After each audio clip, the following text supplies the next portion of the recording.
دوسرے ملازموں کی طرح وہ سرونٹ کوارٹرز میں بھی نہیں رہتی تھیں، بنگلے ہی کا ایک کمرہ انہیں دے دیا گیا تھا۔ شیخ صاحب کی وجہ سے شیخانی جی بھی خوشتر بوا پر اس طرح حکم نہیں چلاتی تھیں جس طرح دوسرے ملازموں پر چلاتی تھیں۔ شیخ صاحب نے انہیں بتایا تھا کہ خوشتر بوا کا تعلق ایک اچھے خاصے گھرانے سے تھا، لیکن وہ گردش حالات کے باعث کہیں کی نہیں رہی تھیں۔ عیاش شوہر سے طلاق کے بعد تو ان کا کوئی ٹھکانہ ہی نہیں رہا تھا، اس لیے شیخ صاحب دونوں ماں بیٹی کو اپنے گھر لے آئے تھے۔ شیخانی جی اپنے شوہر کی خدا ترسی سے واقف تھیں، اس لیے انہیں خوشتر بوا اور ان کی بیٹی کو ملنے والی مراد پر کوئی اعتراض بھی نہیں ہوا تھا۔ کچھ ہی دن میں وہ یہ محسوس کر کے اور مطمئن ہو گئی تھیں کہ دونوں ماں بیٹی کو اپنی حدود کا خیال رہتا تھا۔ گھریلو معاملات میں وہ دونوں ہی اپنی زبان بند رکھتی تھیں۔ تمہاری ماں کی طبیعت اب کیسی ہے؟ شیخ صاحب نے منی سے اس وقت پوچھا جب شیخانی جی کاشف کو بلانے چلی گئی تھیں۔ صبح جیسی حالت تو نہیں ہے، لیکن کمزوری لگ رہی ہے، منی نے جواب دیا۔ کیا دوا دی تھی؟ شیخ صاحب نے پوچھا۔ جوشاندہ بنا کر پلا دیا تھا۔ سامنے ہی تو کلینک ہے، ڈاکٹر کو دکھا دیا ہوتا۔ ڈاکٹری دواؤں سے گھبراہٹ ہوتی ہے اماں کو، منی نے کہا۔ شیخانی جی نے بھی کہا تھا کہ ڈاکٹر کو دکھا دیں، لیکن وہ یہی کہتی رہیں کہ جوشاندہ پی لوں گی تو ٹھیک ہو جاؤں گی۔ شیخ صاحب کا دھیان اچانک پھر اس شور و غل کی طرف چلا گیا، کیونکہ اسی وقت ڈرم بجنے کی آواز بھی سنائی دینے لگی تھی۔ شیخ صاحب نے غصے سے ہونٹ کھینچ لیے۔ آج تو آپ کو نیند آنا بھی مشکل ہے، منی نے دھیرے سے کہا۔ شیخ صاحب کچھ نہیں بولے۔ ذرا دیر بعد شیخانی جی اور کاشف کمرے میں آئے۔ منی، اب تم جا کے آرام کرو، شیخ صاحب نے کہا۔ جی بہتر، منی نے کہا اور تیل کی شیشی ایک الماری میں رکھ کر ایک میلے کپڑے سے ہاتھ صاف کرتے ہوئے کمرے سے چلی گئی۔ شیخانی جی بستر کے قریب ایک کرسی پر بیٹھ گئی تھیں، لیکن کاشف مؤدبانہ انداز میں کھڑا رہا تھا۔ تم اس شور شرابے میں شریک نہیں ہوئے؟ شیخ صاحب نے کاشف کی طرف دیکھتے ہوئے کہا۔ آپ تو جانتے ہیں ابا جی، کاشف نے کہا، مجھے کتابیں پڑھنے سے زیادہ کسی چیز سے دلچسپی نہیں۔ اس وقت تم میرے کہنے سے وہاں چلے جاؤ، شیخ صاحب نے کہا۔ میں جاننا چاہتا ہوں کہ آصف اور تمہاری بھابھی کس حد تک ماڈرن بن چکے ہیں۔ مجھے آپ وہاں نہ بھیجیں تو اچھا ہے، کاشف نے کہا۔ بھائی صاحب میرے مزاج سے واقف ہیں، وہ فوراً سمجھ جائیں گے کہ میں وہاں صرف جائزہ لینے کے لیے پہنچا ہوں۔ سمجھ جانے دو، اگر کوئی تلخی ہو گئی تو، کاشف نے دبے دبے سے لہجے میں کہا۔ کیوں؟ تلخی کیوں ہوگی؟ میں نے آپ سے کبھی کچھ نہیں کہا، لیکن اماں جی جانتی ہیں کہ وہ مجھے معمولی سی باتوں پر بھی بری طرح پھٹکار دیتے ہیں۔ شادی کے بعد سے وہ بہت بدل گئے ہیں ابا جی۔ میں اس لیے طرح دے جاتا ہوں کہ وہ بڑے ہیں، لیکن اگر انہوں نے اپنے مہمانوں کے سامنے میری بے عزتی کی تو شاید میں برداشت نہ کر سکوں۔ اچھا؟ شیخ صاحب نے حیرت سے شیخانی جی کی طرف دیکھا۔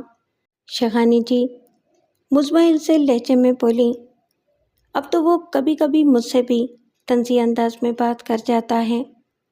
شیخ صاحب نے کچھ سوچا اور پھر کاشف سے کہا، اچھا بیٹا تم جاؤ اپنے کمرے میں۔ کاشف سلام کر کے چلا گیا۔ شیخ صاحب نے شیخانی جی کی طرف دیکھا، تم نے مجھے یہ سب کچھ بتایا کیوں نہیں؟ جب سے آصف میں یہ تبدیلی آئی ہے، انہی دنوں آپ پر فالج کا حملہ ہوا تھا۔ اب 2-2.5 مہینے سے آپ کی حالت کچھ سنبھلنا شروع ہوئی ہے۔ آپ کی اس حالت ہی کی وجہ سے میں نے زبان بند رکھی اور پھر وہ اچانک خاموش ہو گئی۔ اور پھر کیا؟ شیخ صاحب بول پڑے۔ شیخانی جی نے سر جھکا کر آہستہ سے کہا، مجھے 2-1 بار ایسے لگا تھا کہ آپ بھی اس سے دبنے لگے ہیں۔ دبنے لگا ہوں؟ شیخ صاحب جز بز ہو گئے۔ جی، شیخانی جی کی نظریں جھکی رہیں۔ غلط خیال ہے تمہارا۔ ہاں یہ ضرور ہے کہ میں کبھی کبھی اسے چھوٹ دے دیتا ہوں۔ اس کی وجہ یہ ہے کہ میری بیماری کے بعد سے وہی سارا کاروبار سنبھالے ہوئے ہے۔ میں پوری طرح تندرست ہو کے کاروبار سنبھال لوں تو پھر دماغ درست کروں گا اس کا۔ ہمارا کاشف تو بہت نیک ہے، اسے کیوں نہیں لگاتے آپ کاروبار میں؟ بچوں کا کھیل نہیں ہے ایس کے بلڈرز کو سنبھالنا، شیخ صاحب نے کہا۔ آصف تو اس لیے سنبھال لے گیا کہ اس کے میٹرک کرنے کے بعد ہی میں نے اسے اپنے ساتھ لگا لیا تھا۔ پڑھائی سے دلچسپی ہی نہیں تھی اس کو۔ برسوں میرے ساتھ کام کر کے اس نے سب کچھ سمجھ لیا ہے، اسی لیے میری بیماری میں اس نے سارا کاروبار سنبھال لیا۔ کاشف تو اب تعلیم سے فارغ ہوا ہے۔ میں نے سوچا تھا کہ صحت مند ہونے کے بعد ہی اسے اپنے ساتھ لگا لوں گا۔ اسے اس کاروبار کی الف بے ہی سمجھانے میں مجھے سال بھر لگ جائے گا۔ تو اس وقت تک آصف کی ہر جا و بیجا برداشت کرنا پڑے گی؟ اس کے سوا کیا ہو سکتا ہے؟ شیخ صاحب نے ٹھنڈی سانس لی۔ شیخانی جی کی آنکھیں ڈبڈبائیں۔ آصف کی پرورش میں ہم سے آخر ایسی کیا غلطی ہو گئی تھی جس کی یہ سزا مل رہی ہے؟ ہم سے کوئی غلطی نہیں ہوئی، شیخ صاحب نے کہا۔ بہت سے لڑکے ایسے ہوتے ہیں جو کسی بھی قسم کی بری عادت کا شکار نہ ہونے کے باوجود تعلیم حاصل کرنے سے گھبراتے ہیں۔ آصف بھی ایسا ہی تھا، کوئی برائی نہیں تھی اس میں۔ اگر ہوتی تو میں اسے اپنے ساتھ کاروبار میں ہرگز نہیں لگاتا۔ وہ کچھ سرکش ہوا ہے تو شادی کے بعد ہوا ہے، لیکن اب تم مجھ پر طنز نہ کرنا کہ شکیلہ سے اس کی شادی میری ہی خواہش پر ہوئی تھی۔ شیخانی جی نے کچھ نہیں کہا، وہ دوپٹے سے اپنی آنکھیں خشک کرنے لگی تھیں۔ انہوں نے دل ہی دل میں اس رات کو کوسا جب آصف ان کے وطن میں آیا تھا۔ پھر وہ ایسی شکایتی نظروں سے شیخ صاحب کی طرف دیکھنے لگی جیسے اس سب کے ذمہ دار یہی ہوں۔ شیخ صاحب جو کسی سوچ میں گم ہو گئے تھے، ان کی وہ شکایتی نظریں نہ دیکھ سکے۔ نئے سال کے جشن کا وہ سارا اہتمام شکیلہ نے صرف سردار گووند کی وجہ سے کیا تھا، جو صوبے کے اندرونی علاقے کے ایک قبیلے گووند سے تعلق رکھتا تھا۔ قبیلے کا سردار اس کا باپ تھا، لیکن خوشامدی احباب اسے سردار گووند کہنے لگے تھے۔ اس کی عمر 32 سال کے لگ بھگ تھی۔ گریجویشن کرنے کے بعد اسے اپنی آبائی زمین اور وہاں بسنے والوں سے کوئی خاص دلچسپی نہیں رہی تھی۔ وہ شہری میں رہنے لگا تھا۔ وقت گزاری کے لیے کسی مشغلے کی ضرورت تھی، سو اس نے فلم انڈسٹری کا رخ کر کے وہ پوری کر لی۔ دولت کی اس کے پاس کوئی کمی نہیں تھی، لہٰذا بڑی لاگت کی فلمیں پروڈیوس کرنے لگا۔ قسمت کی یاوری سے اس کی تمام فلموں نے کامیابیاں بھی حاصل کیں، جس کی وجہ سے 4 ہی سال میں وہ انگلی پر گنے جانے والے چند کامیاب پروڈیوسرز میں شمار کیا جانے لگا۔ آصف سے اس کی رسمی سی واقفیت تھی، لیکن آصف بھی بہرحال شیخ صاحب جیسے نامی گرامی بلڈر کا بیٹا تھا، لہٰذا سردار گووند نے نئے سال کے جشن میں شرکت کے لیے اس کی دعوت نظر انداز نہیں کی تھی، اور جب وہ آ گیا تھا تو شکیلہ نے آصف کے کان میں سرگوشی کی تھی۔ سمجھ لیجئے کہ آج سے وہ آپ کا بے تکلف دوست بن جائے گا۔ تم اس کام کے بارے میں سوچو جس کے لیے تم نے اسے میرا دوست بنانے کی کوشش کی ہے۔ اس کی طرف سے کیا میں ایک لمحے کے لیے بھی غافل رہ سکتی ہوں؟ آج کا جشن ختم ہونے سے پہلے وہ میری صلاحیتوں کا معترف ہو جائے گا۔ شکیلہ میں وہ صلاحیتیں تھیں یا نہیں، لیکن خود اس کا یہی خیال تھا کہ وہ بہترین اداکارہ ثابت ہو سکتی ہے۔ فلم کی ہیروئن بننے کا شوق اسے جنون کی حد تک تھا۔ باپ کے گھر میں رہ کر وہ اس طرف کوئی پیش رفت نہیں کر سکی تھی، لیکن اب اسے کسی کی روک ٹوک کا خوف نہیں رہا تھا۔ آصف کو تو اس نے نہ جانے کیا گھول کر پلایا تھا کہ وہ اس کا بندہ بے دام بن چکا تھا۔ اس جشن کے لیے شکیلہ نے اپنے لیے جو خاص لباس تیار کروایا تھا وہ قیمتی تو تھا ہی، لیکن اسے صرف ڈیزائن کرنے والے نے بھی خاصی رقم لی تھی۔ اپنا میک اپ بھی شکیلہ نے شہر کے سب سے زیادہ مقبول بیوٹی پارلر سے کروایا تھا۔ انہی تیاریوں کے سبب وہ محفل میں منفرد بھی نظر آ رہی تھی۔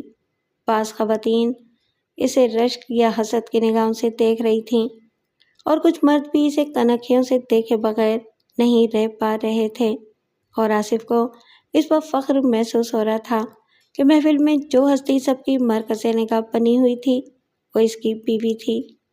شکیلہ ساری محفل میں چکراتی پھر رہی تھی۔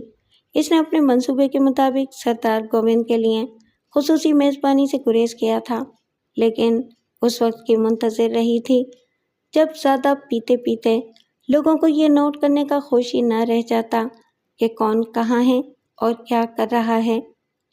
12 بجے ہال میں لگے ہوئے سارے غبارے پھوڑ کر نئے سال کا استقبال کیا گیا۔